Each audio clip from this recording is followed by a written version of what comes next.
First of all, I would like to welcome all of you to our sharing session in this very wonderful afternoon. We invite three outstanding speakers today. As you can see here, our speaker is very outstanding, excellent, alright? And I believe today we will have a very good sharing session, alright? Because our topic today is about the time, so I would like to start with verse from the Al-Quran, from Surah Al-Asr. أعوذ بالله من الشيطان الرجيم بسم الله الرحمن الرحيم والعصر إن الإنسان لفي خسر إلا الذين آمنوا وعملوا الصالحات وتواصوا بالحق وتواصوا بالصبر. By time, verily man is in loss except such as the faith and righteous deeds and in the mutual teaching of truth and the passion and constancy. Well, ladies and gentlemen, our objective today in organizing this very wonderful event is basically to share with all of you experience how to manage our time. As I mentioned by the MC, basically our staff is struggling, in managing our time. We have to do a lot of research, not only in terms of academic, our technical staff, alright, and we have to do the publication as well. We have to do some sort of proposal for the grant, and I see some of student as well, right? So student also, you have to do your assignment. Then we as a lecturer, we have to mark your assignment. Alright, we have to do a midterm exam question, and also we have to do the final exam question. So a lot of things we have to do. So basically, that's why we have our session today, or sharing session today. We brought three outstanding speakers today to share with you, alright, in different perspectives. Basically, because all of you can see they are very successful men, alright? Not only men, also beautiful women today, alright? Okay, basically, actually we opened this session for all the Kulliyyah as well as for the students, so I believe we have representatives from different Kulliyyah today.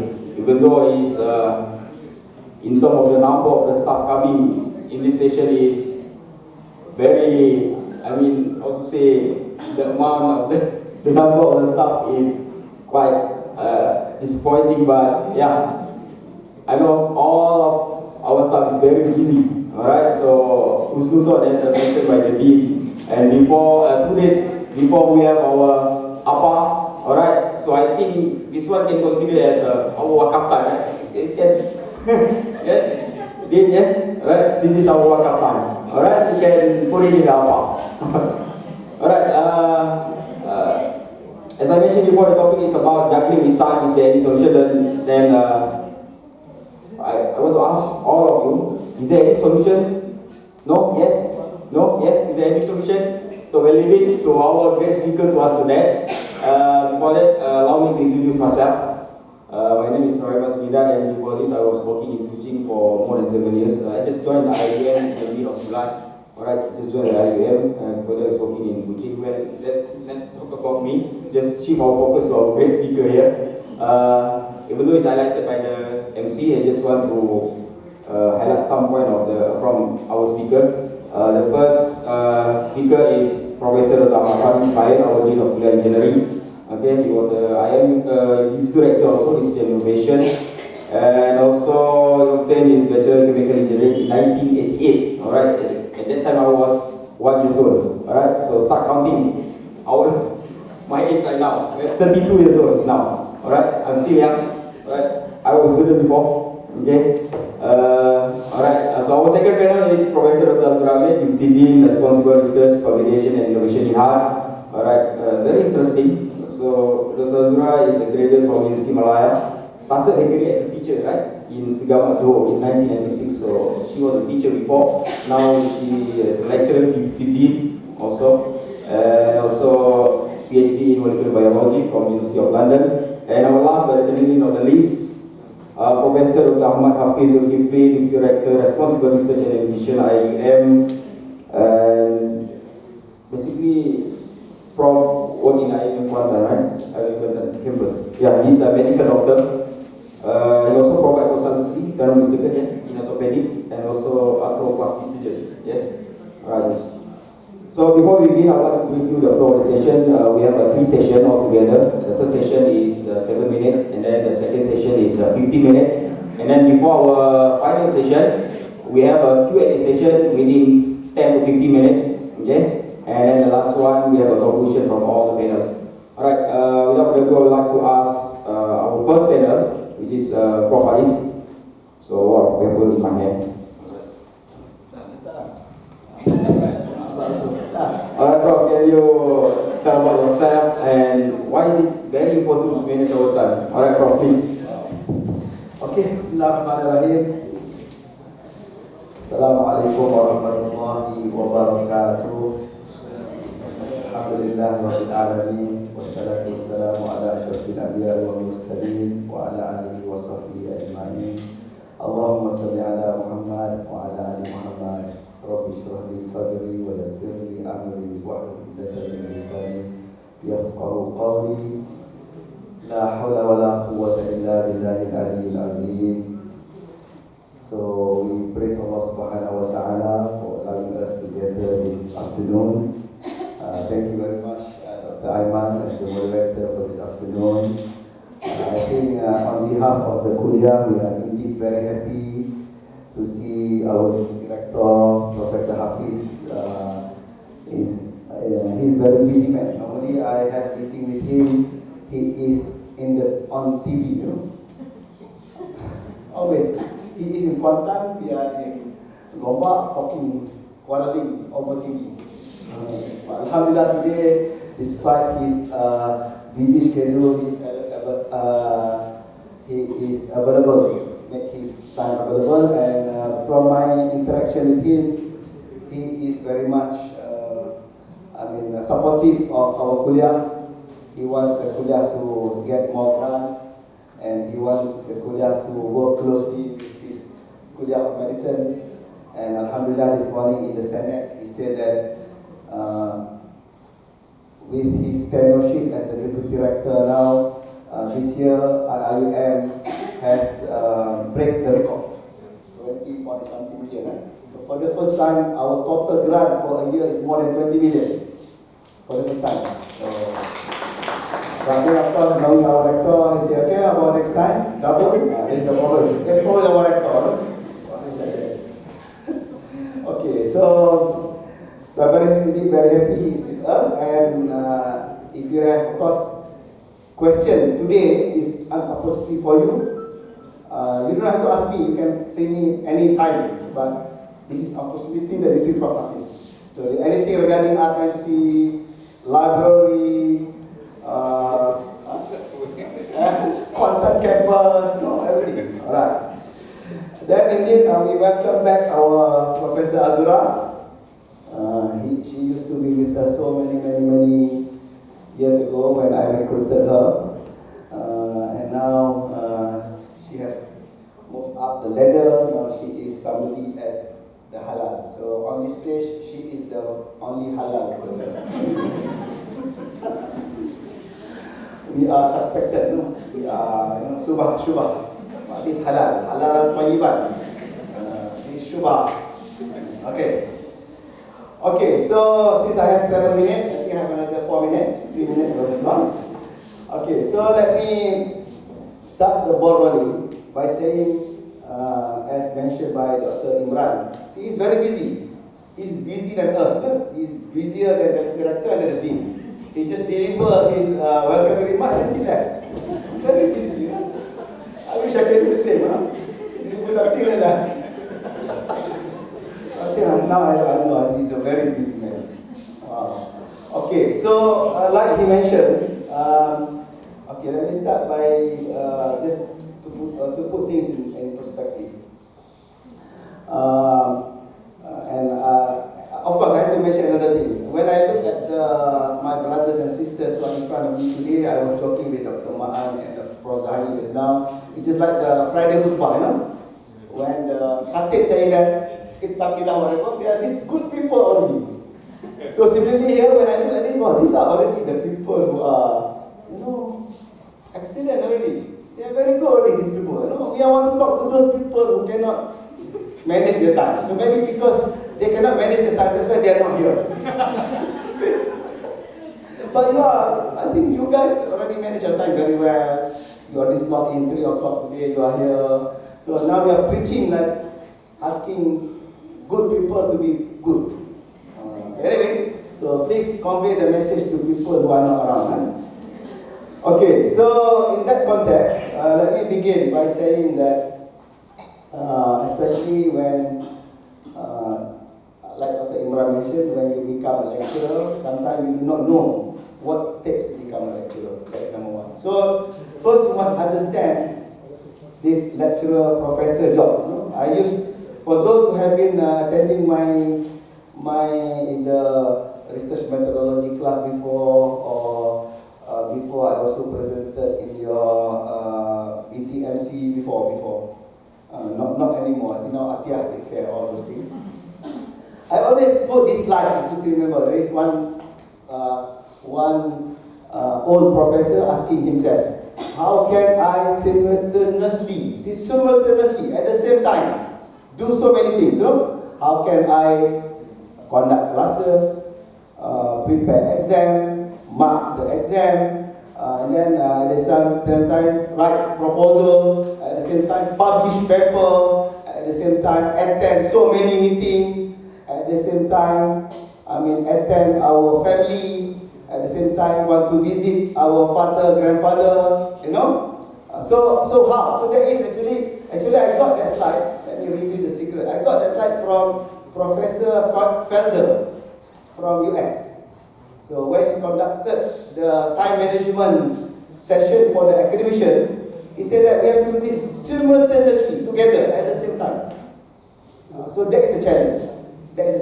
And maybe by now, if you are teaching, you know that the teaching part actually is the easiest part. See, the rest is easiest part. For me, when I go to teach to class, that is my therapy, my stress therapy, where I reduce my stress. Maybe for Prof. Hafiz, where he cut people. Yeah, that wow. No need to think about just cut people. So for us, when we go to teach, is like releasing the stress. We make the student, we enjoy, right? But there are other things that we need to see, okay? So if I plot my meeting graph, when I first joined IIUM back in 1994, 95, at that time I can say that we have about every other day meeting. But then, where is Imran now? Then after that, of course, fortunate or unfortunate, when the Faculty of Engineering was established, I became the Deputy Dean from day one. From day one, I became the Deputy Dean. This is in 1994. At that time, only one Deputy Dean. Take care of, right now there are 3 Deputy Deans, right? At the time, I'm the only one Deputy Dean, taking care of everything.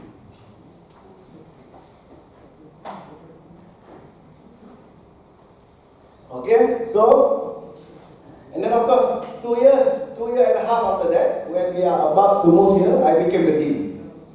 That is in 1998. And then I stuck with this.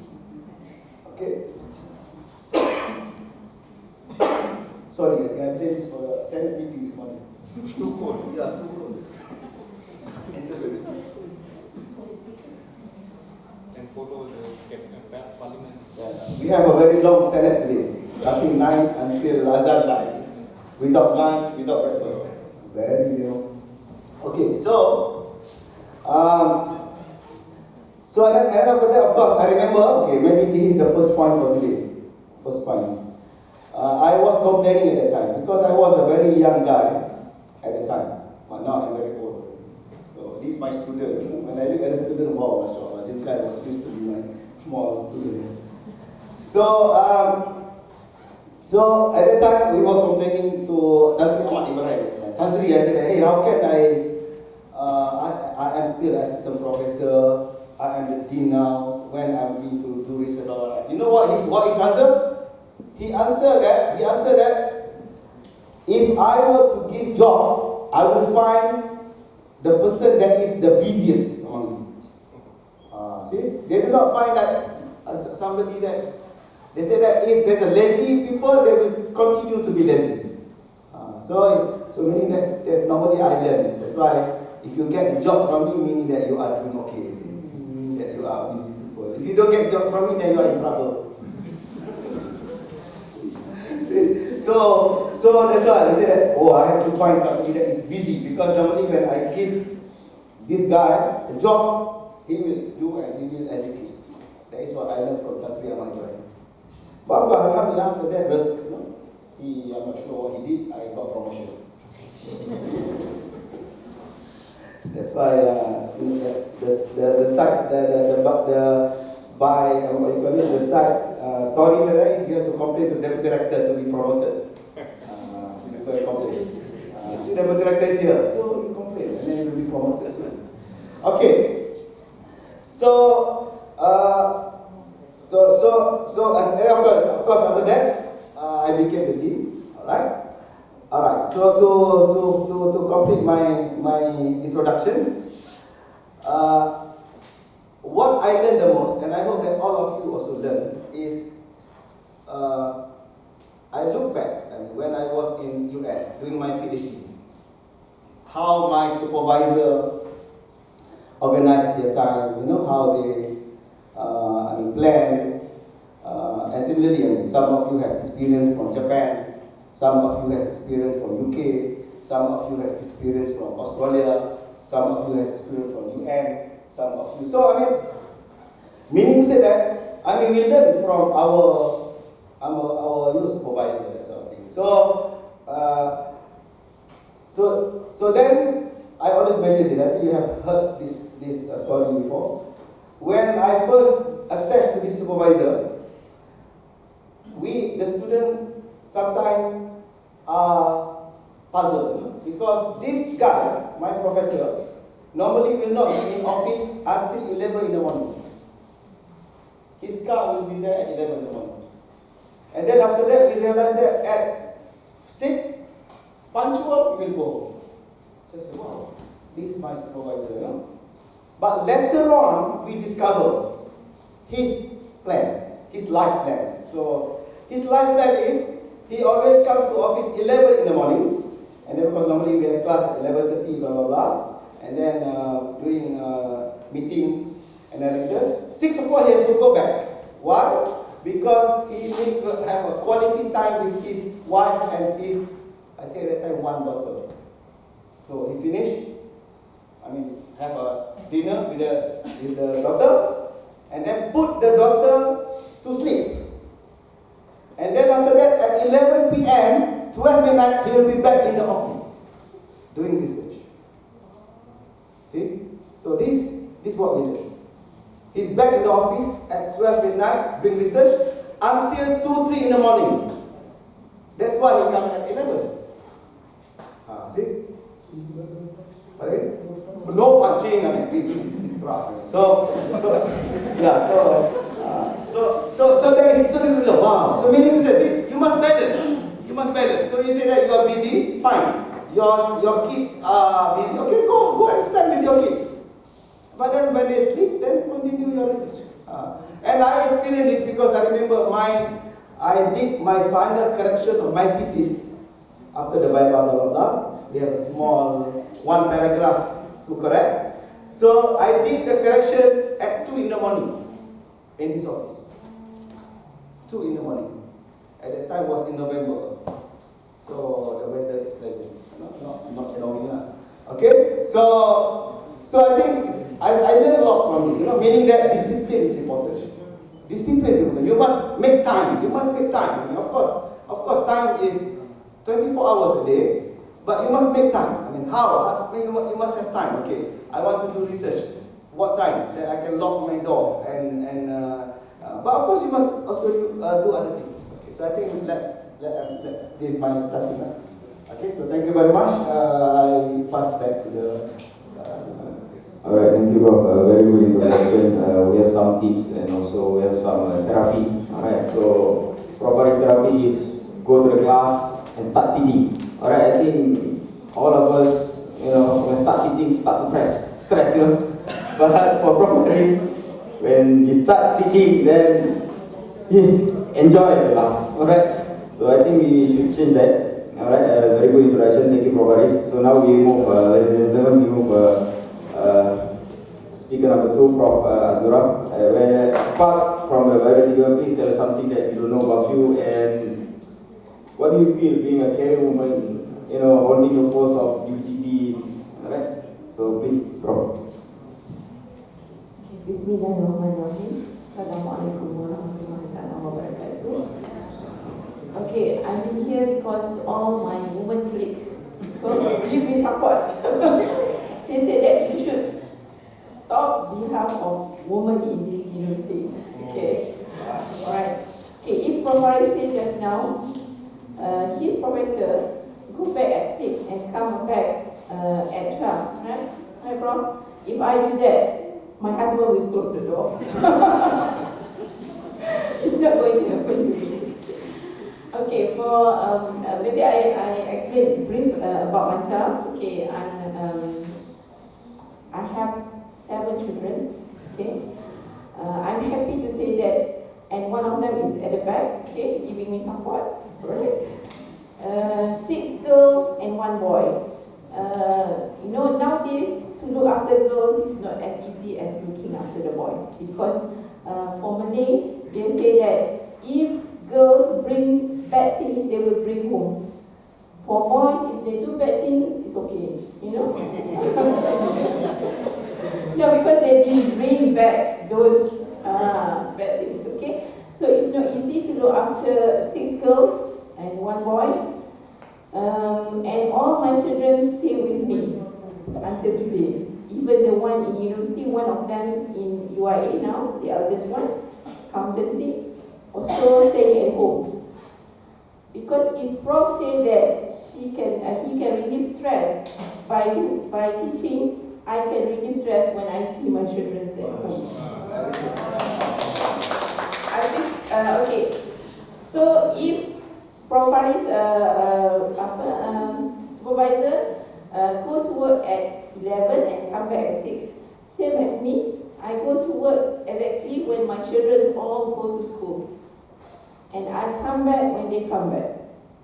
Because one thing, let me share with you, for women especially, you must get blessed from your husband. Once you get blessed from him, your life will be easier. Honestly. Okay? And husband, don't forget to pray for your wife. Okay? So if you get blessed, I give example, and when I apply for PhD, I'm supposed to go to University of Nottingham, but he said that he wants to go to University of London because Fred Piper is the best researcher in his area, which is information security. So I remember during the interview, the panel asked me, why you didn't go to University of Nottingham, because my specialization is supposed to be there. I said, the wife is supposed to be next to the husband. And it goes well with me. I never repeat any experiments. I finished my PhD before 3 years. I came back on time, right, Prof? With PhD. So that's the first thing. If women, you want to success, you want to be a wife, you want to be a caring woman, get blessed from your husband. Definitely you have to get blessed from your parents, right? There's no parents that want to bless their children. So first, get blessed from your parents, get blessed from your husband. You will get blessed from Allah as well.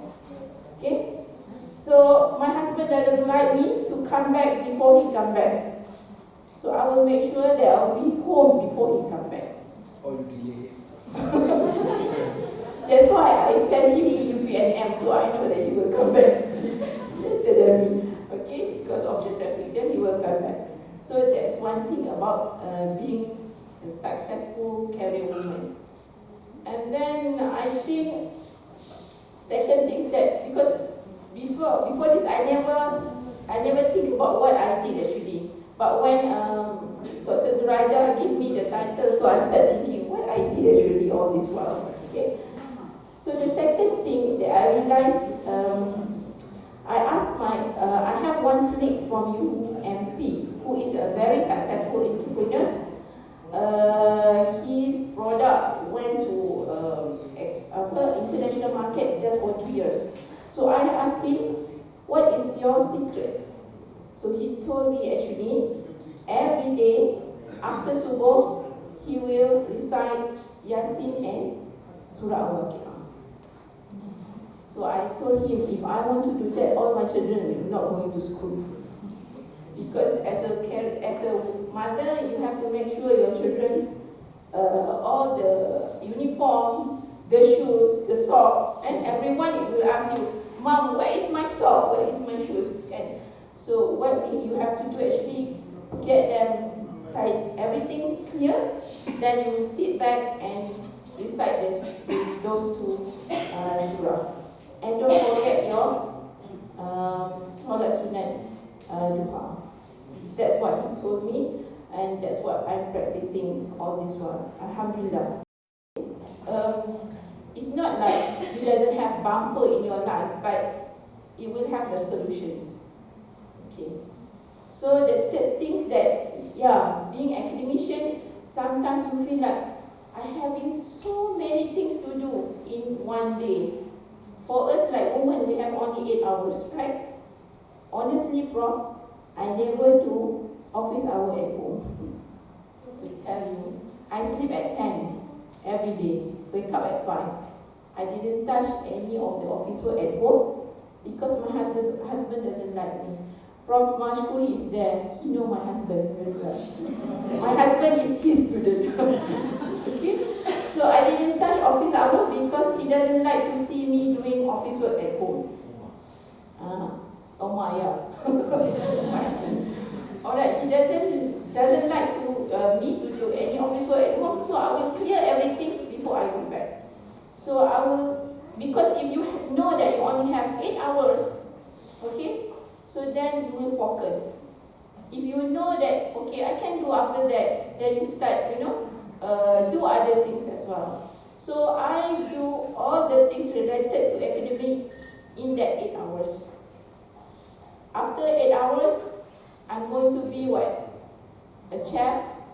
I'm going to be a tuition, the teacher at home. I'm going to be a wife. I'm going to be a mom. I'm going to be other jobs that maybe men didn't do. Okay. Alright, so only 8 hours a day and be disciplined. That's all. Don't waste your time. I know that some of us, sometimes you go having coffee outside, Yes, you can do this once a while to celebrate someone's birthday or whatever. But the rest of the time, you only have 8 hours, do it 8 hours. Because you want to have a balanced life. You want to be a good mom, you want to be a good teacher, you want to be a good wife. So, be balanced. Okay? And for women, make sure you are having enough sleep. Since beginning until maybe after your children grow up, then you can have peaceful sleep, right? But before that, you have to wake many times during the night time. But be careful, you have to look after your health. Because if you are sick, the rest of the house will be in problem. So honestly, I say I sleep at 10, I wake up at 5. That's my routine. I didn't read journal at night time. I didn't do any proposal at night time. Everything that I do only during the 8 hours. Okay. So I think I stopped for a while. Let's give Prof Hafiz a chance. Alright, thank you, Prof Azura. I think after the sharing session, I feel like a goosebump, It's like a feeling of a mother, feeling as an academician. I remember when I'm doing my PhD, I think 2 years ago, it's a far distance. I was working in Kuching. I had to travel back and forth from Kuching to UPM. I was doing in UPM. Travel, I think it's sometimes twice a month. Alright, I travel back and forth from Kuching to UPM. I managed to, finish within 3 years. I think it's, Prof Azura sharing a lot of tips in terms of spiritual, Salat Duha and so on. Well, I just want to share one thing only, not in the technical thing, but then in terms of the spiritual, that you know, I'm not an excellent student, I'm not a genius. I told my SB that I'm just a normal person, I'm just a normal student. But every time when I'm facing a lot of trouble, you know, I'm call my mom and then I say, Mom, please, you know, make some dua for me to ease my task, you know. Then after that, you see that Allah guide you. Okay, Allah guide you, inshallah. Trust. And for those who still have your mother and brothers, please, God, I mean, I think I'm sharing this because I experienced the dua from my mother. Alright, let's go to our third speaker, Professor Hafiz. I mean, please tell us about yourself and how does it feel to be a deputy rector where you have to sacrifice a lot of things, especially your time. Alright, please, Prof. Okay, thank you. Thank you for inviting me here. Hopefully, after this, nobody write about me in Star, eh? Alright, Rika was there, huh? Oh, this time. And I think the conclusion was mentioned by the moderator earlier. With 1 hour, I think you conclude all your times with that. When my society, the orthopedic society, want me to talk about time management for young students, the master students want to become specialists, and this was the verse that I mentioned. The next day I got a call, email from New York University to be in their team to look into how you manage time. Just telling them about the verse. So actually the verse is very powerful. Sometimes we didn't see it. But for us, I think I came from MRSM. Part of the MRSM system was part of the lateral thinking that been teach during our Form 2, Form 3. They teach us about time management when we are still young in Form 1. Betul Anong? Anong? Zahuri. I call her Anong. She was my classmate. But she did engineering. Because dia pandai pada saya. Saya tak pandai buat pendek. So that was the first time. So once you manage your time, I think you'll be good in whatever you will want to do. I think whatever Prof. Faris mentioned about Prof. Ahmad, I think the same thing that Prof. Tahir mentioned to me when I was the head department in orthopedics in Kulliyyah of Engineering. Those days when we start medicine, they only have, I think I'm the 4th lecturers that been chosen by Prof. Tahir to be there. During our training time, masters, before we finish, I got to write the curriculum for our undergraduates and approved by Senate and approved by the MQA. Then after that, come back, the training was tough. Medicine is very tough. If let's say you think that the houseman now been bullied, we don't have time to ask and to eat during our houseman time. If let's say you have about 4 wards, which consists of about 200, maybe 150 patients, 3 of you manage that for the next 3 months or 6 months. So you're on call today, the next day you're on call, second call up to 12 midnight. Sometimes after 12 midnight still not finished, the next day you're on call again. So that's life. You don't have time to complain. That's life. And it's carry on until we do our masters. Masters before you become a specialist. I was, to say unlucky, I'm not sure, but my training was in HKL. HKL, you are doing course at least 7 to 8 course per month. Your course means that you are coming out. I stay with my sister those days, come out after Subuh, come to HKL, did my rounds at 6:30 in the morning. By 7:30, my consultant will be there. I'm the only one looking after 45 patients in the ward. I got to finish that all, and I got to go to the library by 10. Means that I got to finish everything, take blood, do everything, and by the time I'll be in the library.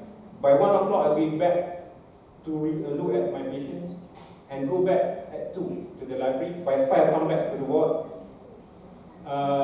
and do. So for doctors, we married to the hospital first. Then the wife is second. But it's lucky for me, I married a doctor, so she understands. And both of her surgeons. My wife is in ENT, and I'm in orthopedics. But the training for both of us, I think, was a tough training.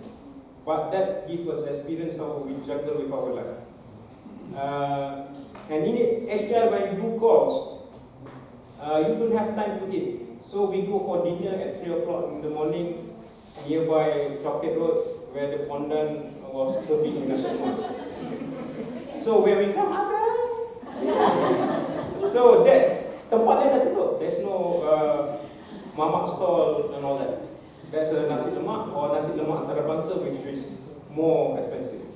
Okay, that's our routine. So you got to buy and come back and bring something from the nurses, because they also didn't eat. And you never get sleep. If let's say you get 1 hour sleep, you are very lucky. So usually we sleep among the patients. Sometimes they kejut, pakcik sakit apa? Because they don't know you are the doctor who are actually looking after the patients. HDI is mad out. At one time, the Prime Minister of Malaysia, Dr. Mahathir, came pakai baju Melayu, pakai topi. Okay, he didn't mention that he's the Prime Minister. Nobody cares about it. Until our boss came, hello, the Prime Minister is there in your ward. Nobody cares. You are Prime Minister, stay. Unless you tell us you are the Prime Minister, then we entertain you. For us, sorry. But the Prime Minister was waiting for us about 2 hours. This is a true story. I was on call on that day, and suddenly he said he got something. I cannot tell you what his problem. Then we attend to him. After the boss came, the boss of the came and tell us, oh, the Prime Minister is waiting. Then only we entertain. When we settled with him, just the boss came down to the hospital. That's how long the boss need to come to the hospital, and how fast we work with the Prime Minister. Understand? Cepat kan? Tak. Settle.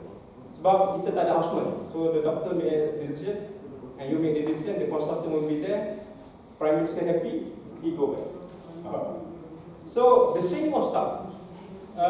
Usually if let's say you're on call in SPL, you're on call 24 hours, then you need to finish all your cases on that day. So usually you work until 6 o'clock in the afternoon the next day. Go back, tidur.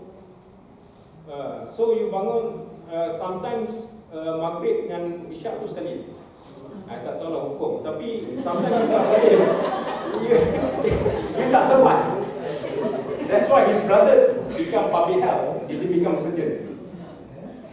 Because bila balik ke KL, daripada HKL tu pergi Jalan Ampang, cross Jalan Ampang and sampai dekat Bukit Indah is too long.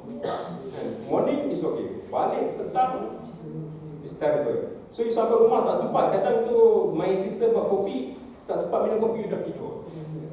Kalau dia baik, anak saudara baik, dia kejut, bangun semain maghrib, then tidur balik. Then your isyak will be somewhere. That was the trend. And it was I think masters. If let's say you have a child who's going to do masters, that is our life. And I was lucky that I have a teacher who told me, once you become a doctor, never promise to anybody that you can give your time to them. Ini yang masuk star kan? Because you said cannot promise. Of course, I never promised to my mother until now. And my mother understand that because her son is a doctor. Because I cannot promise. Pernah sekali I cakap, okay, I will go back. This is true story when I was in Mantakap as a medical officer. And it was a weekend. And during those days, we have Vietnamese there in Mantakap, in Berut. Pada hari itu, macam mana dia tunjuk perasaan, everybody try to kill themselves by using a knife and do the Yes. So we have 150 surgery to be done within 3 days. All the doctors been called and the surgeon been called. Even if let's say you are the medical officer for 1 day, after 5 surgery the surgeon give up. Letih. So the 6th surgery was done by the medical officer.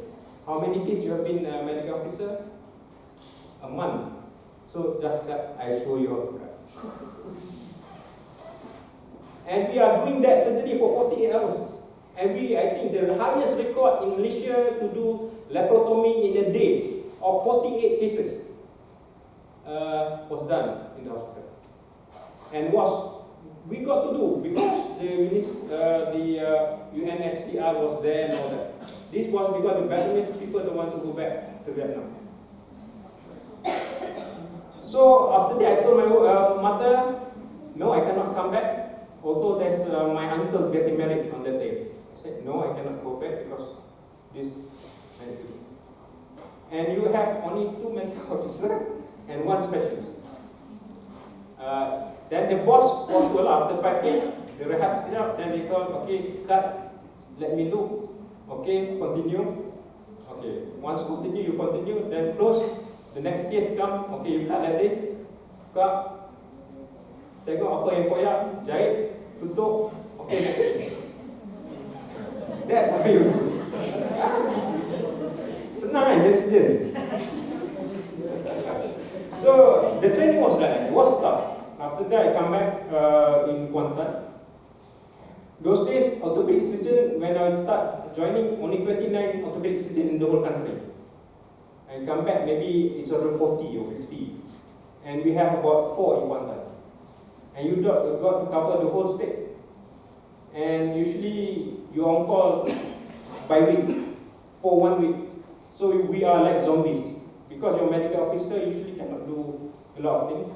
And your surgery usually when you're on call will start at 11 o'clock or 12 o'clock until the next day. Okay, but it's good to become doctors, surgeon, because your nurse is going to serve you lap peluh kan. Faris never experienced that. Sometimes you are operating and it's waktu berbuka iftar, then they serve you air and whatever. And you cannot stop. Sometimes go through during sahur time. The only thing that you have, your friends have, is just a cup of Milo. That's it. That is your sahur. That is normal for us. Then I don't want to compare it with your life. Okay? This is what we asked, how I go through. That's how we do. It's not only, we didn't stop when we just become specialists. When we become consulting, it become worse. Because any case that the specialist cannot handle, they will call you. Okay, your case may start at 11 or 12 midnight. Your case will start at 3 o'clock in the morning. Because, hello Prof, I start, Prof, I don't know how to do this. Then you don't have any time, you don't have any reasons not to come. You must come in. Because your specialist already start. Because they have tried their best, they cannot do it. Then you got to come. So, life as doctor become worse, not only when you are a medical officer, but when you become a consultant. Now become worse. Because in the state of Pahang, we have 3 arthroplasty surgeons in my field, hip and knee replacement surgeon. And my junior going to go to KPJ. And another one in HTA going to go for his retirement soon, on the 3rd of January. Now HTA have come to see me, Prof, we need to do this case, or we got to refer it to you in hospital, in IIUM Medical Center. Now the burden of the whole state, I am the only one. So my surgery now, when I have a meeting with the B5, it's only up to June, Rector, remember? June, I already know. Rector, you was there. I remember it. I know. It's not. And now, last Tuesday my clinic. Now my OT day is up to 24th of December 2020. So for this I have the job for the whole year next year. If let's say they come in, for example, the case will come, this is my auntie or my uncle, I cannot stop him because the list is already there. This by the clinic that we have. I hope by next week I go, it will be 2021 cases. That's the workload. Okay? When I get the offer to become the deputy rector, actually I declined. And I got a call from the private secretary of the minister because those days, and the lantikan was from the minister as a president. Dia kata, Prof, tak ada orang lagi pernah tolak macam Prof ni, Prof. Saya cakap, kenapa? Saya cakap, saya tolak hantar. Then I got a call from Tan Sri Zul. Got to come in and see him. So setengah jam kena belasah Tan Sri Zul. Okay, Tan Sri, I cannot say no to Tan Sri because he was my teacher in USM back those days. And I said, okay, with one condition, Tan Sri. One condition, I'll be in contact. Then he said, okay, but then take the position, be in contact. When we have the BOG, and after the minister announced that I'll be the deputy rector, then Tan Sri said, he will be in contact. So I said, okay, Alhamdulillah, Tan Sri. Then I accept the job. Then, actually, to become a deputy rector is easier than be the director of the hospital. Before that, I was the director of the hospital. For the director of the hospital, I got to do everything from manpower,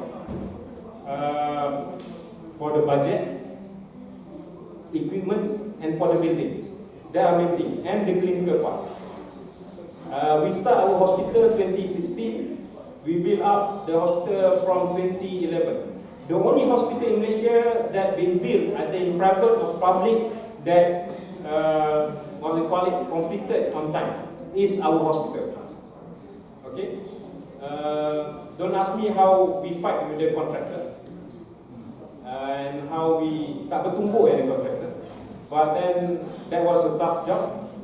Then to get the budget, for 2 years we run the hospital without budget. That's why I think we need to appreciate the finance people. Even if let's say you say you don't have money, actually the finance people have money.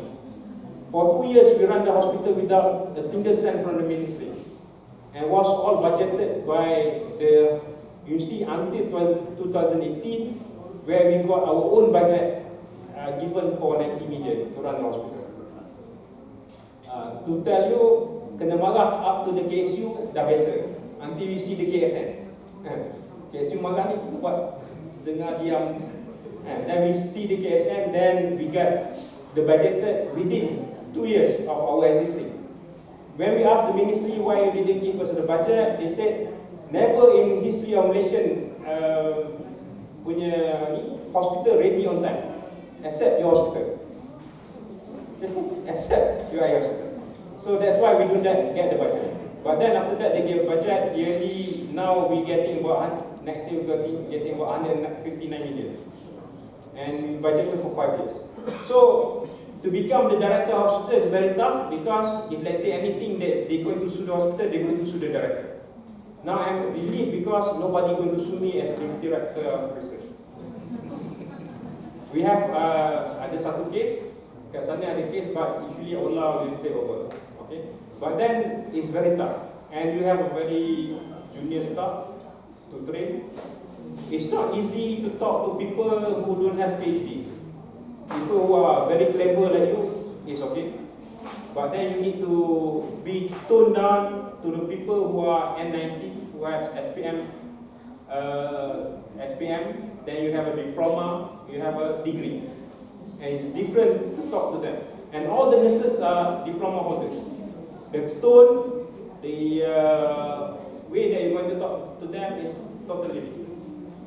Okay, how I feel to become the director of research. Really, because no more become director. To become a director like this one, the money for the fourth quarter was never come to the hospital. So next month salary, as a director, you dah pening kepala macam mana nak bayar. Sekarang jadi deputy director research tak bayar, ada duit tak? That's why yesterday the Minister of Finance mentioned we have money to pay all the penjawat awam. But as a director, you dah pening kepala lah, because next month you nak bayar macam mana. The moment they announce the 500 ringgit, then you got to calculate and call your finance people how you going to pay. Okay, that is one thing. So the management is totally different. Bila you jadi deputy director research ni, the problem is to do research, and research is part of the hobby. Right? So they don't like it. That's why they like to stop. You make it as a hobby, it's like playing golf for people who like golf. I didn't play golf. I usually play with my child, main bola, because bila deputy director datang kan, pergi kat stadium, you boleh dapat your own square, main bola dengan anak you. Tapi bila you jadi deputy director ni, tak ada masalah.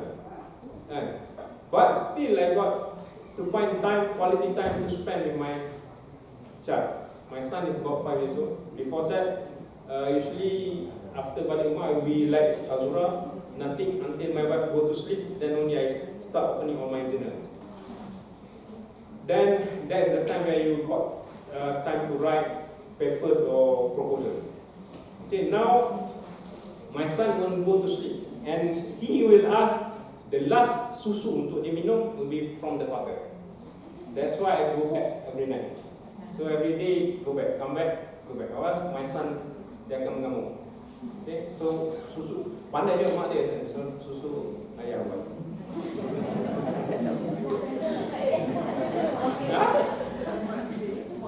Tak, anak dia sayang ayah.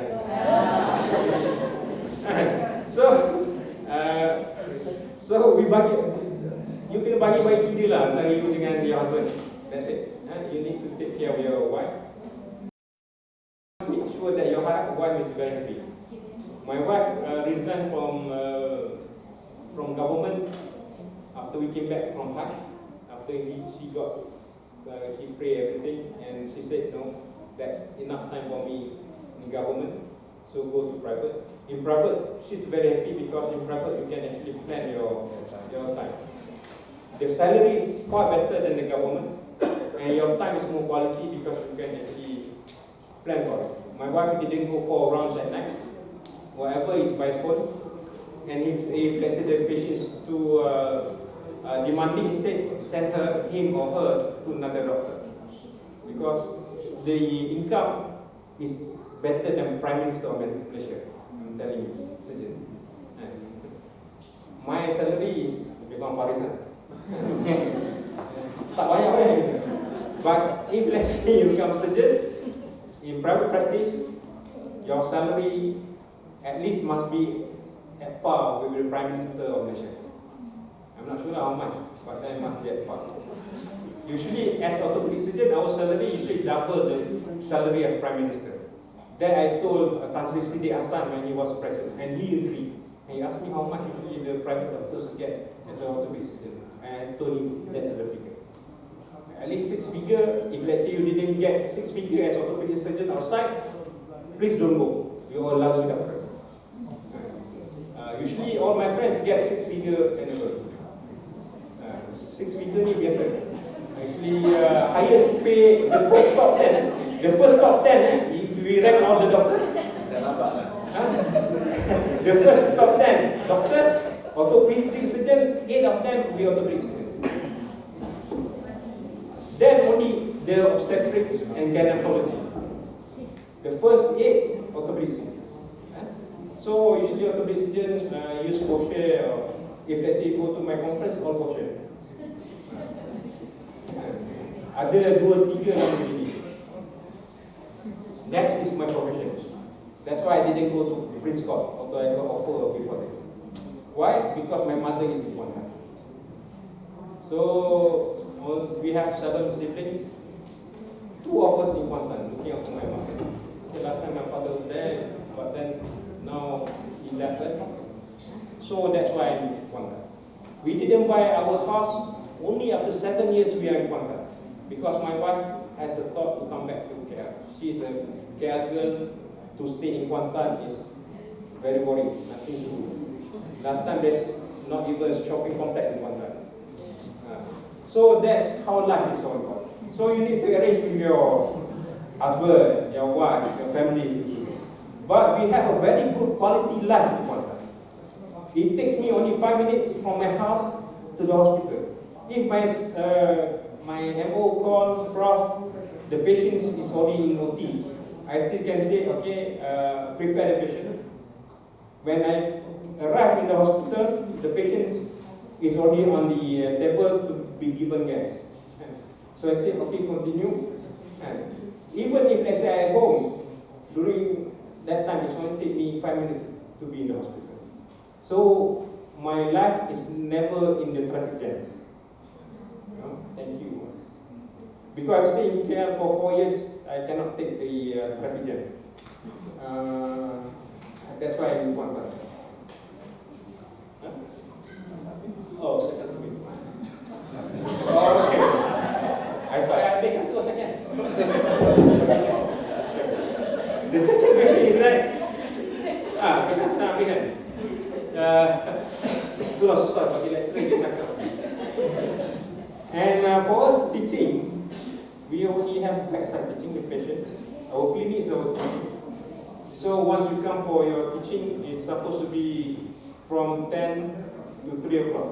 You didn't break for lunch because your patients is so many. Then usually if let's say you do your surgery, your students, 2 or 3 of them, master student and undergraduate student will be with you. Okay?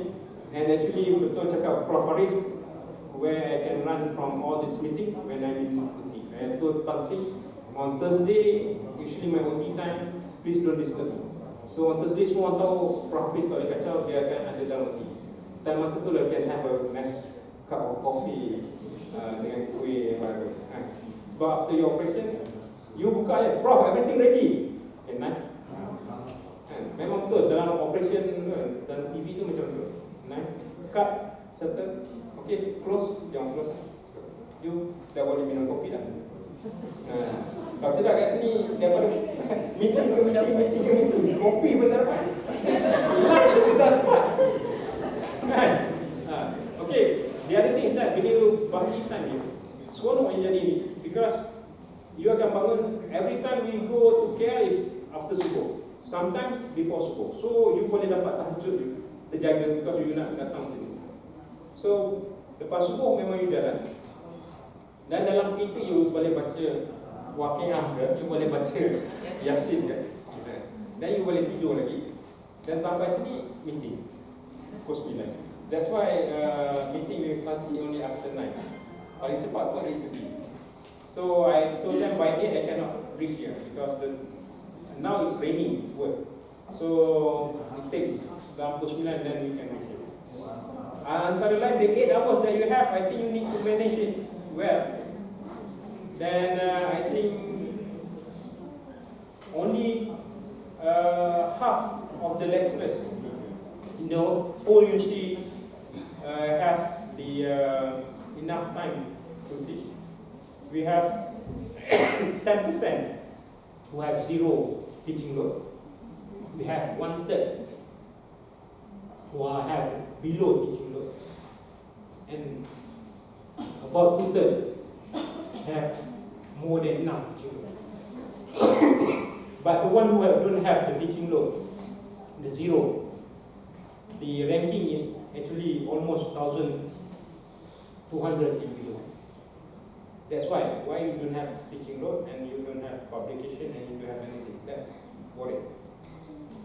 The one who are busy, their teaching load is a lot more than others, above teaching load, and their productivity is good. That's the proof that Prof Ahmad said. The one who are busy, they are performing. The 8 hours, I don't ask you for extra than the 8 hours whatever Azura give, but the 8 hours that you give, the UC must be a quality time. So then, I think with the 8 hours, 12 hours, I think the credit hours, 12 hours, out of 40 hours you already teaching, maybe another 10 hours for preparations and others, then you still have another around 12 hours for your research and others. I think for us, we do the same. If I'm not here in KL, I have the whole meeting in Kuala. I got to settle a lot of things in Kuala. And never in a day, there's no meeting currently. Every day the meeting, and every day things need to be solved. Even for me to do my research, I got to slot my time. Next week, I have 8 untuk do the surgery. I have slides to look at. I have X-ray to report. I have histology to look and report. So the time, I think you need to plan. You have time in future time, how you're going to finish your time, how you're going to spend your time, and what actually you're going to put in your slot in each time. I make sure when I'm in Kuantan, I have breakfast with my wife. If I cannot get breakfast together with my wife, I'll be going for lunch with her. You must have spend some quality time with your spouse.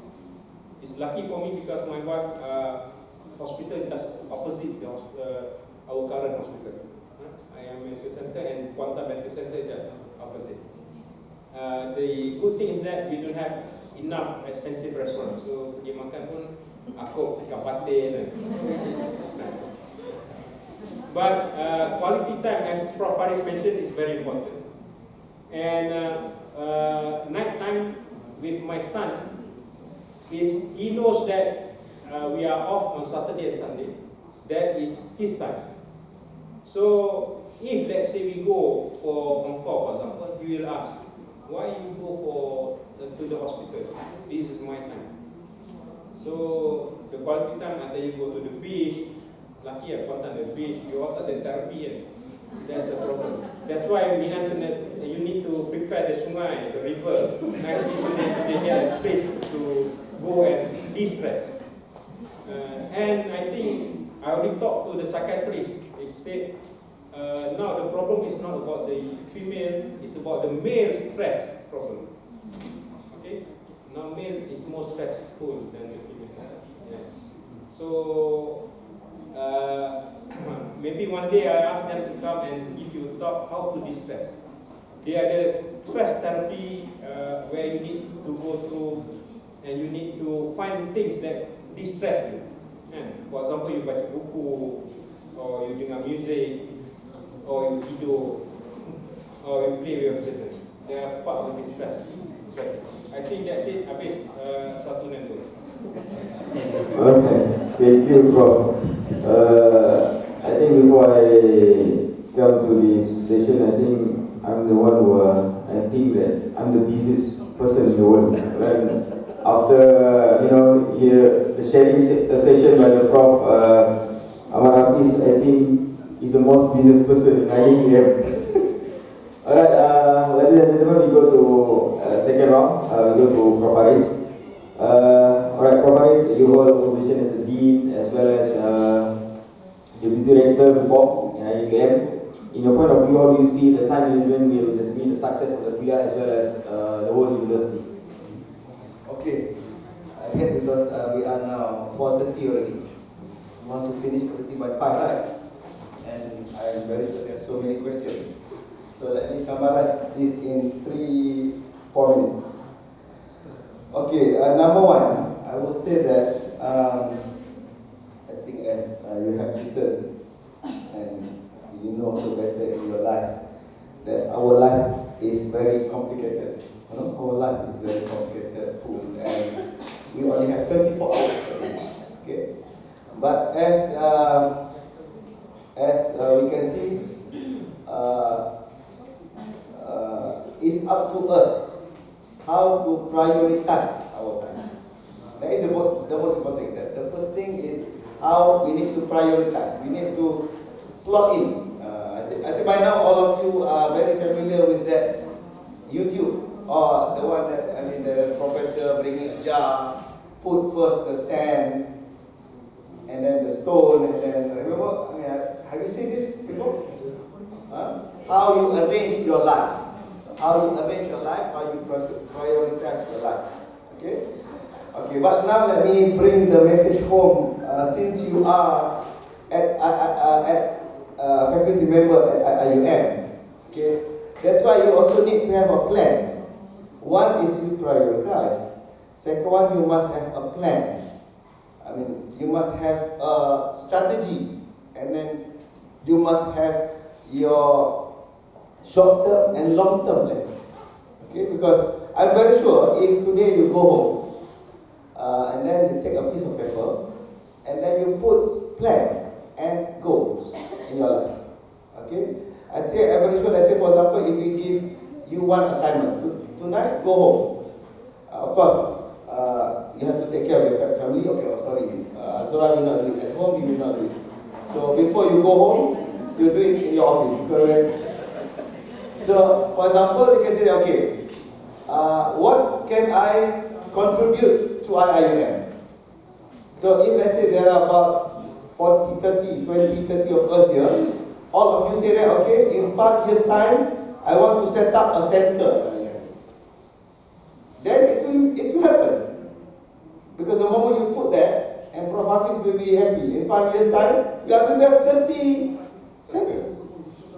But you must start from there. You must start. Okay, I'm here. I'm very passionate about this research. Okay, so I want to start this center.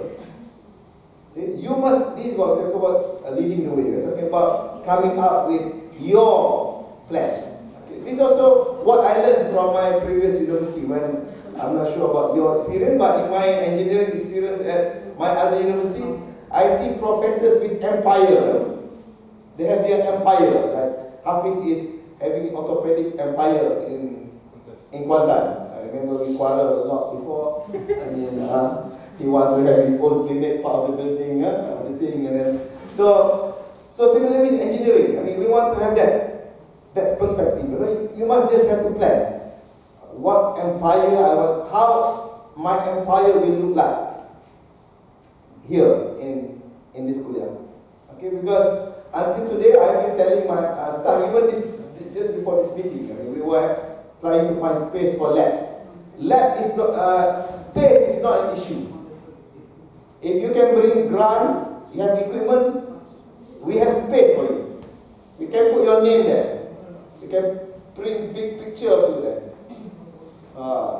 Azura, but no, she's not with us anymore. She has to go and find another space. But for engineering staff, you can put your name. This Professor Zahangi Empire. In fact, he has already 1-2 big machines there. So, that sort of thing. So that's why I mean planning. So we're talking about discipline. We're talking about planning. We're talking about strategy. It happened. I mean, it can happen. I think so. So similarly, you need to balance. I mean, not only good in research, but also of course in your teaching, in your supervision, in your family life. Everything is talking about planning. And I think this is our advantage. We are trained as engineers. Prof is trained as medical doctor. We always joke as medical doctor. The best example is Mahdi. He applied the medical doctor methodology, diagnose, and then cut, chop. So that's why he chopped his deputy prime minister. That is a medical doctor approach. But for us also, we identify problem, we solve problem, we come up with methodology. So apply that in your research, in your teaching, all these things. So I think that is in short. I think I will wait for your question to go further. Alright, thank you, Prof. Alright, we continue to our next panel, Prof. Azura. Your role as a deputy dean and also as a mother, it needs great sacrifice and also a commitment. So, as a mother and also as a deputy dean, how do you see, how you manage your time, how you balance your time between your family life as well as between your careers? Alright, thank you, our MC.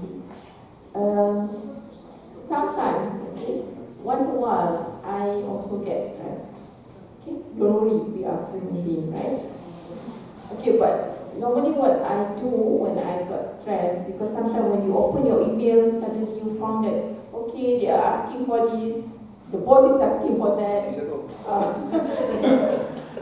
So you feel like, suddenly you feel like, I have so many work to do, but actually it's not.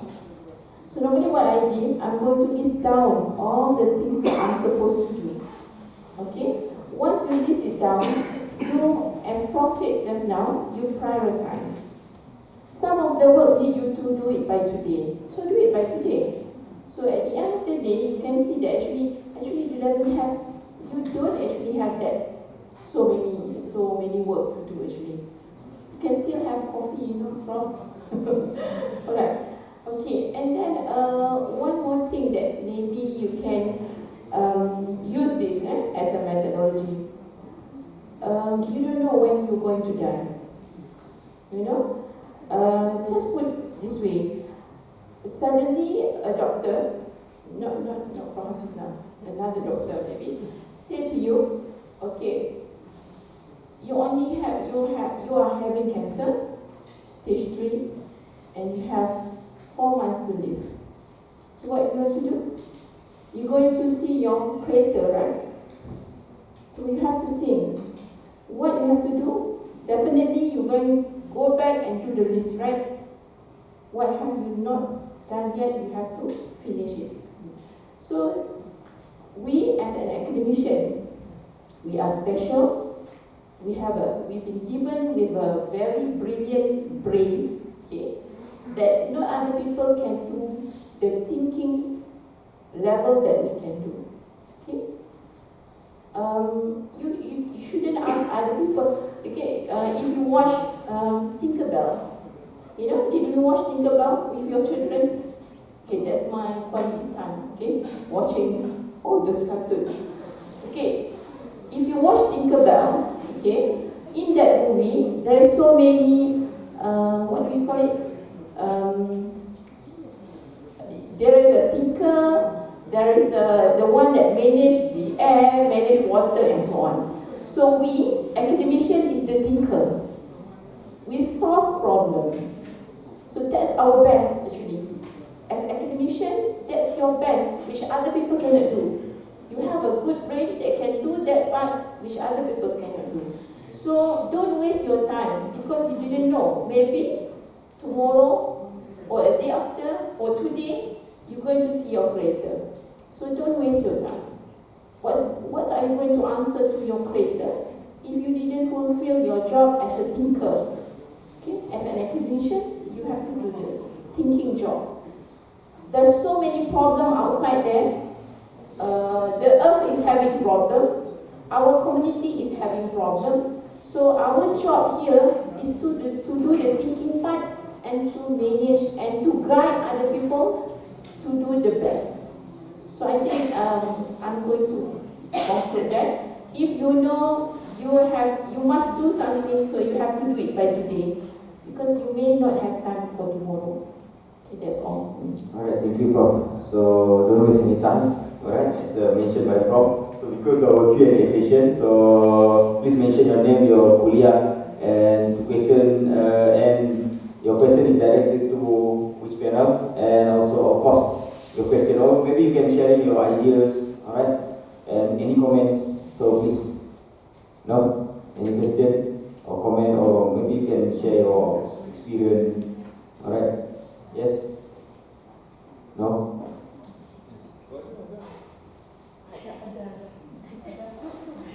Yeah. Yes, alright, please.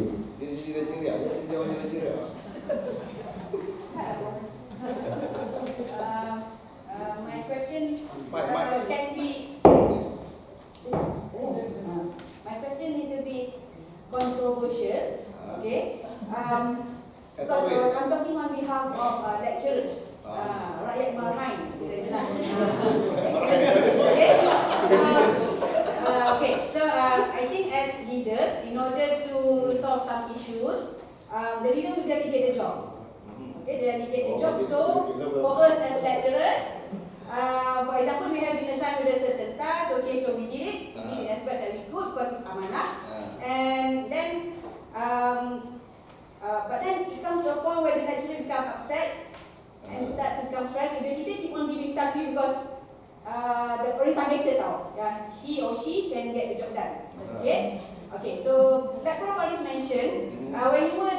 you felt that how can you do all this and that, and your boss said, we'll always choose the busy one. In my opinion, that's not fair, because I think as leader you have to delegate it fairly lah. So I want to know your opinion. With regards to this dilemma. One side, I know the leader wants to get the job done, but then you have to be fair lah. Macam tu. Because thank you and please forgive. Alright, thank you. So your question is addressed to Prof. Faris.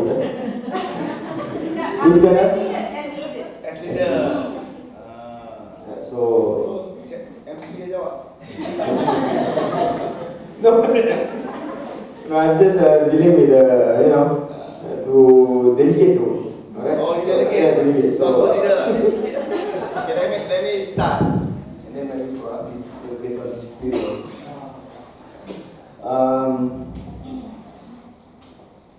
How should I say it? Okay, I think first of all, point taken. Thank you very much. And then of course, we are fully aware about this situation, right? But of course, I would just add,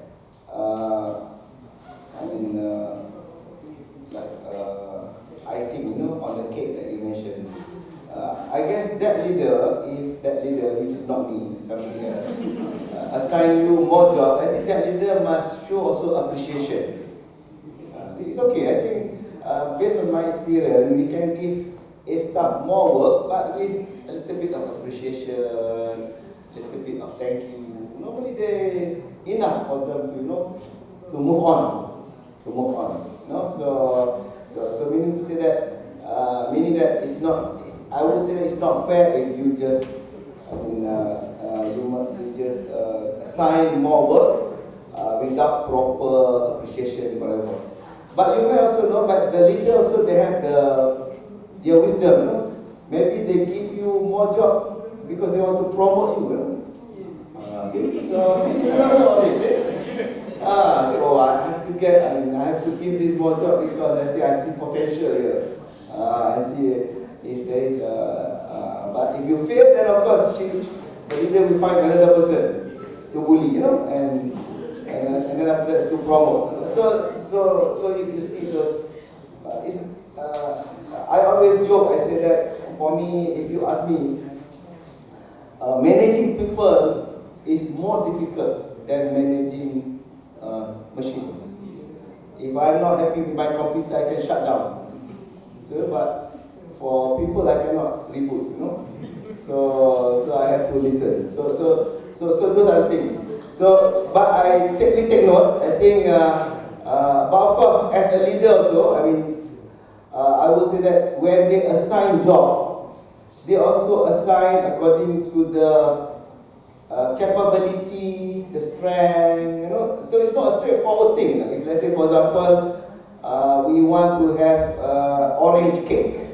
Then we find that's the thing. So if I assign Dr. Ma'an to make orange cake, maybe become something else.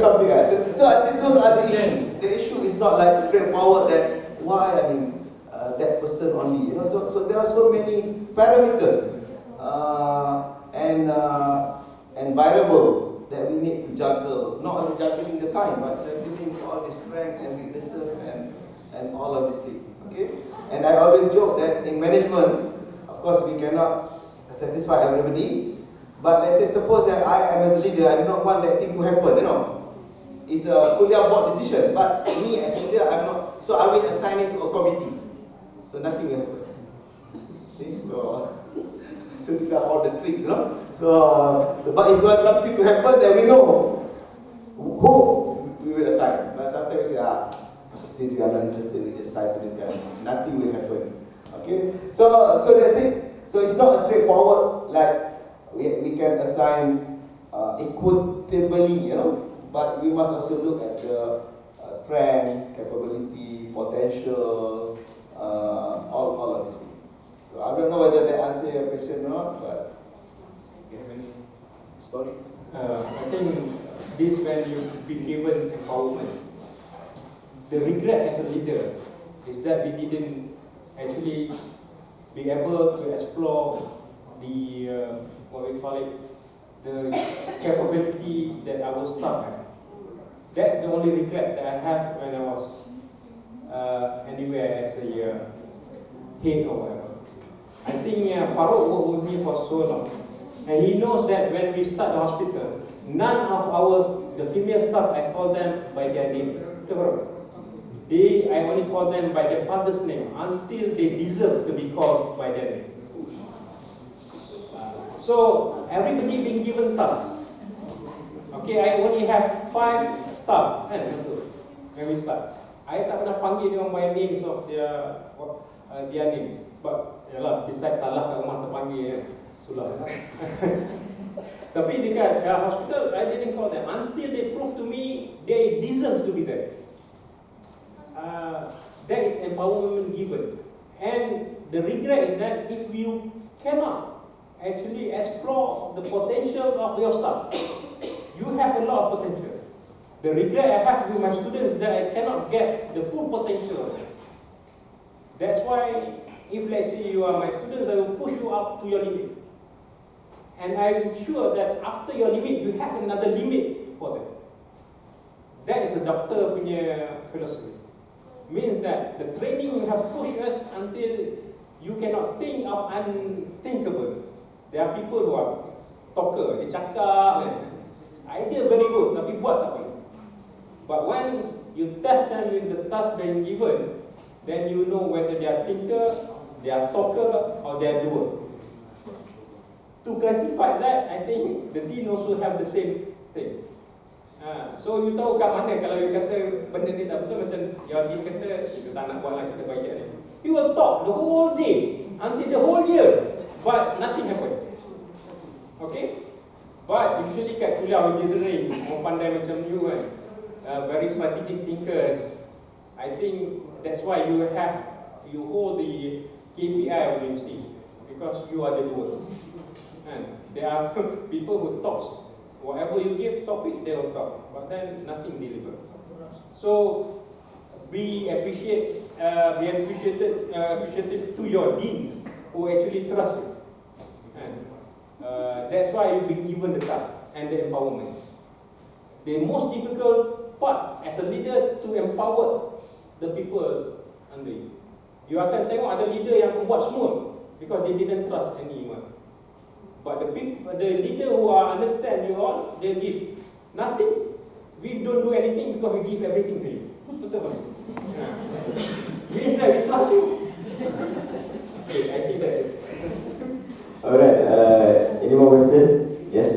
Okay, Can I just ask from here because my voice is quite loud? Okay, I just want to ask, is it okay for for us like new staff try to be selective? For example, like we are just starting to build our career, so sometimes we don't have a good publication or we don't have a good students supervise the student graduated yet. So we just focus with the teaching and research first, and then we can go for the other part. Because juggling with time as a new staff is not that easy for us because start to build the family at the same time. Okay, as you can see me now. So I'm just asking your opinion to the new staff. Is it possible for us to be selective at the beginning, then later we start to, try to go for the networking or other parts, like entrepreneurships, anything? So I think the question is addressed to, can start from Prof. Azura. Yes. Yes. Okay, Dr. Rita. Alright. What do you understand about being an academician? Correct, but there's more specific actually.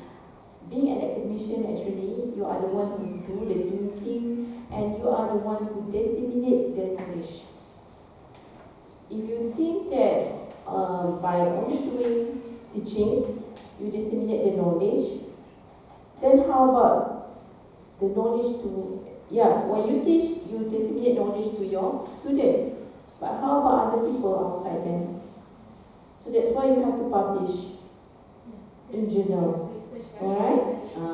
And then how about the normal people, the community outside there? So that's why you have to disseminate the knowledge through the community service. So being an academician, yes, as our MC told us, just our moderator told us, and not moderator, just now, Doctor, they told us we have 7 things to do, right? But actually, all of the 7 things actually is just dissemination of knowledge to different level of community, okay? To our student, to the scientific community, to normal people outside there with a different methodology. If you commercialize, mean what? You disseminate knowledge to the industry. So our job here is to disseminate knowledge. And yes, if you didn't try, you didn't do anything, means that you didn't learn. So you have to try everything. At one point, you know where is your strength. Okay. So maybe throughout a few years, you will identify where is your strength. Then for people like for Faris, for Hafiz, they are already at that top level. They have nothing to, what they have to do now is just giving. So that's why they're giving everything, giving to the patient, giving to the staff, even giving a job to you. Because, you know, if I were you, I'm going to be very happy because he knows you are in this kuliah. Oh, bukan dia.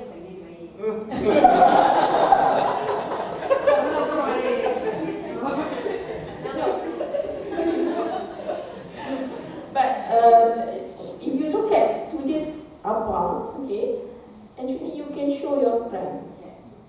So you show your strength, and from that you can tell your boss actually, I'm good at this. So let me be the best in this area. I don't. Maybe you have to identify yourself in which area you are best for. Alright. If you ask me, I said I love to do the innovation part. So that's why I go for that. But you know, after a while, I'm thinking that when I do innovation, Prof, only industry will gain. So now what I did, I create INSAF because I want to give to normal people as well. Okay? If you do innovation, means industry will get the benefit. Normal people outside there will not get anything. So it's up to you, but you have to try everything because at the earliest in your career, you may not know which one is your strength. Okay? All right. Follow-up question. There's a follow-up question. Yes. So just one more question is, quite related to what Mr. is asking as well. So did you find that the challenges that you face nowadays is the same what you faced during the earlier days of your career? Definitely. So Faris is my boss. When I came back, what he told us, every one of you must came out with one FRJS proposal, compulsory. So from there, we tried, and I found out that I'm good at writing proposal. If you didn't try, you will not know. You know.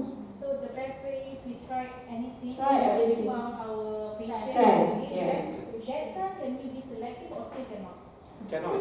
You must lead the way. Lead the way. Yeah. So, I'm telling you, Rector, now you have all the energy. When you are all like us, we have become selective. When I'm young, I do everything. Whatever comes, I did from pediatric case until elderly. But now I'm only use knee. Okay, then I told my second man, after this I only want to use do knee. So my results of my knee surgery is as good if let's say you go to Harvard or whatever. Our survival rate of 15 years is 98.7%. And we have good results of more than 90%, which is far better than whatever Harvard has been produced. So, if let's say you want to specialize very early, means that you don't know what actually you can do. During my younger time, that's why I used to fight with Faris last time, because dia youth director, masa tu kita nak naik. Because kita banyak idea, tapi it's okay because he guide you. Masa muda ni, when you are young, you have a lot of energies and you have a lot of ideas. Please proceed and do it. Don't regret when you are become elderly, like us. Okay, we don't have that energy when we are young like you. When I was young, some of the professor in medicine said, "You are too fast, Hafiz. People cannot follow you." Then I told him, I don't want people to follow me. I just want to do, and I must have my own pace to do this. Or else, we won't start our postgraduate student study until now. We were the first in Kulliyyah of Engineering, then followed by others. Prof said, never in the history of orthopedic start first. But we need to start the pace so that others will follow us. So we decide and others follow us. If let's say we don't do this, the whole Kulliyyah may not start the postgraduate because we don't have a hospital. In the history of Malaysia, we were the first who starts the postgraduate clinical without an hospital. So I got to convince all the 13 heads of departments, the whole country, go counting to give them and tunduk for all the heads in orthopedics because we want to start the program in Kuantan. Those days we don't have the hospital, kita tumpang hospital. There's a lot of difficulty, but we'll be able to do that. After that, ONG follow, medical follow, surgery follow. When we start, our first graduate, they just starting. Even until now, there are certain departments didn't start their postgraduate. But with your postgraduate, you're going to start your research. You're going to publish papers. You're going to know the potential that the new group will come in as your new lecturers. Kalau tidak, susah. That's why masa yang muda ni, buat je. Kan? Dan bila you dah tua macam kita, Faris, kita boleh pilih. Sikit je lah. Sikit. Yes.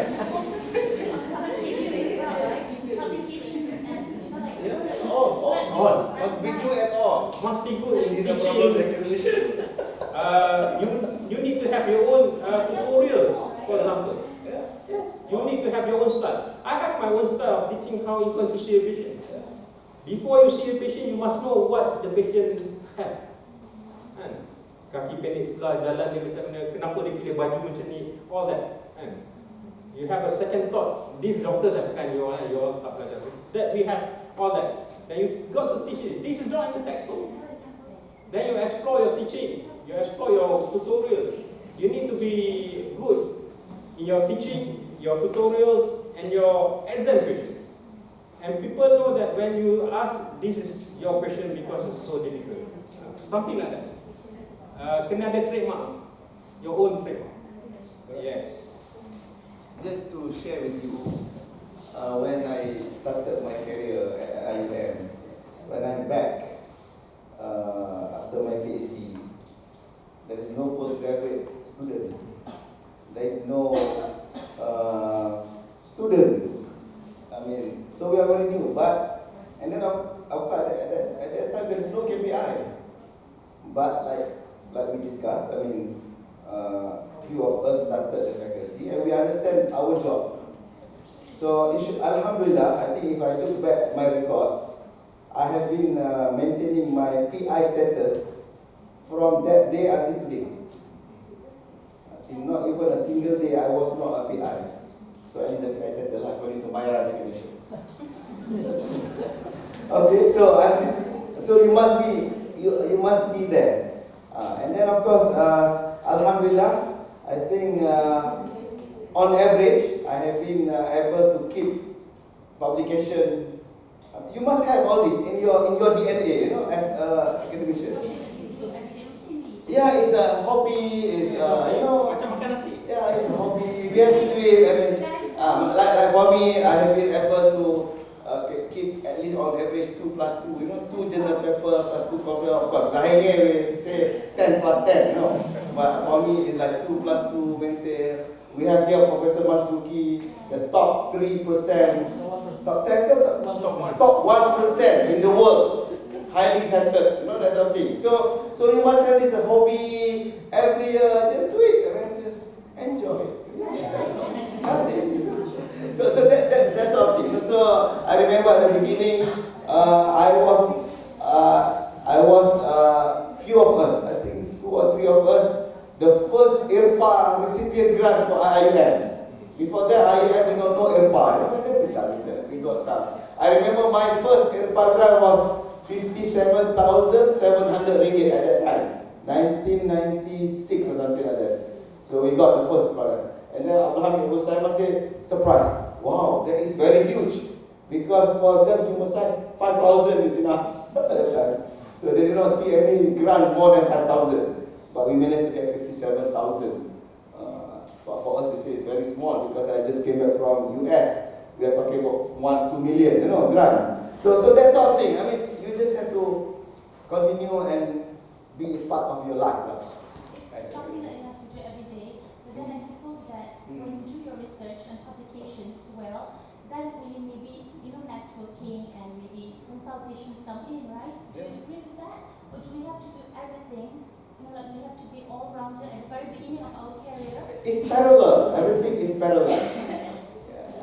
Like you're improving, it's parallel. Everything is improving. Normally, I mean, it comes one after another. And do it within 8 hours. Azura 8 hours. So Azura also, she also been cheated also by the industry. These are the part of the process.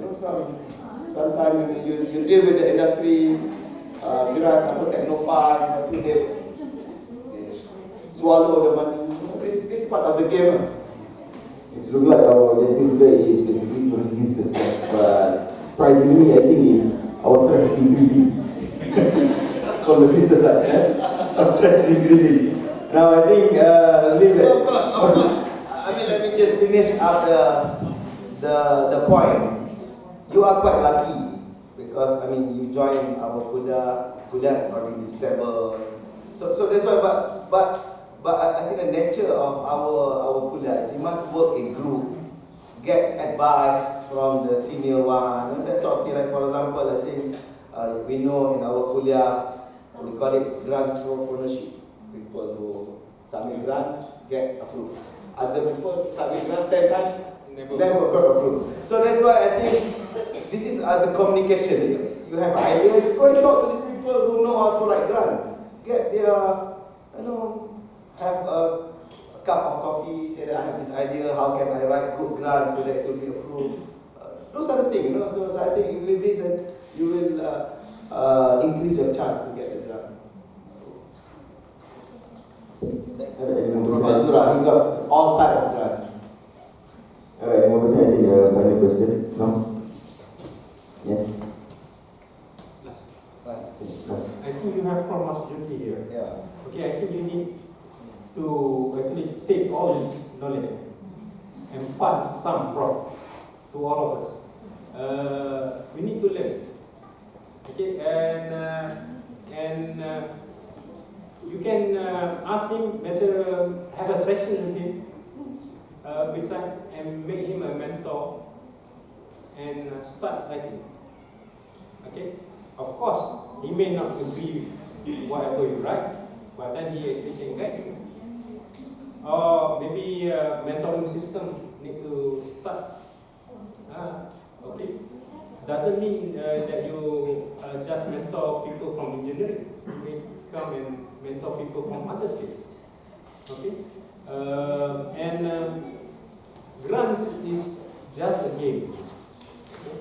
Prof and you 10 kali mungkin 2 kali you dapat atau 3 kali. But then to maintain grants is very nice because ni duit orang nak bagi kan. So you kena minta macam mana you merayu pada husband you suruh beli bag LV pun. Kalau kostum buat sini LV. Chanel. Macam mana you nak merayu pada your husband untuk dapat?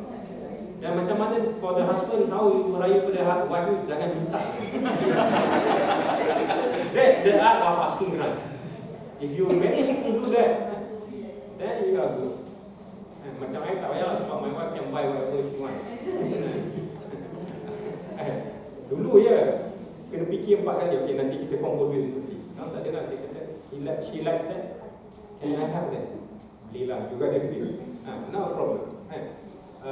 For grants, I think you need to have grants to grants, then your grant never occurs. For us, masa when we build up our department, the first 4 years, 2000 to 2004, where our undergraduates starts, then we got the top-down project of, I think that was one of the biggest, of about 3 million that we bring back. Then after that, we never stopped having all the grants until now. Okay? So dengan grants ni, actually you can have your own RA. Once you have your RA can start writing for you, whatever, find. The problem is that to find the articles, the journals, where the RA can do for you. And they actually can, if they say the good ones, they can write for you. So this is another trick, Prof. Yes. My colleagues in UM, they do a lot of private practice, and their income is, I think, almost the Prime Minister's salary. Tak percaya, tanya Prof. The income of the total IIUM medical specialist, SC special center is about 500 million. 500 million. So that's their income for their special center. So most of them have 1 or 2 RA. Just because they cannot practice in the private center unless they produce paper. Betul, Prof? So how they do that? They employ a RA. They do masters, they do PhD, and they write for them. The ideas come from them, but the writing, usually they got at least 4 papers, Prof, for you to practice in private practice. So 4 papers. So you need to learn all the tricks, how academic survival will be. Betul, Prof? Yes. Okay, I think that's it for me. Yes. Just to let everyone knows, there'll be sharing session next month on the 20th December, arranged by Associate Professor Dr. Sanisa, Yes. on Friday, so we can check that out. Yes. The Mahaguru have spoken. Alright, I think that's all. Supposedly we will have our third session, but I think we already concluded everything. Alright, we don't have any time right now, it's more than 5 years. So we have to manage our time wisely. Alright, so we stop at 5, so we have to stop at 5. Alright, and again, I repeat our second session on the topic of juggling with time. Are there any solutions? So the answer is supposed to be yes or no. Yes, no? If no, then we cannot close the session. If yes, then we can close the session. Yes, of course, yes. Alright, hopefully the session will be very special for everybody. Once again, thank you so much for all the speakers. And willing to sacrifice their Friday afternoon just to share the experience and also for the audience for your active participation. And on behalf of the committee, Islamization Schedule of Kulliyyah of Engineering, led by Dr. Zuraida. Alright, I would like to apologize for any weaknesses during the session, and may Allah is our child and give barakah for this very wonderful afternoon. Thank you for your attention. With that, wabillahi taufiq wal hidayah. Wassalamualaikum warahmatullahi wabarakatuh, and goodbye.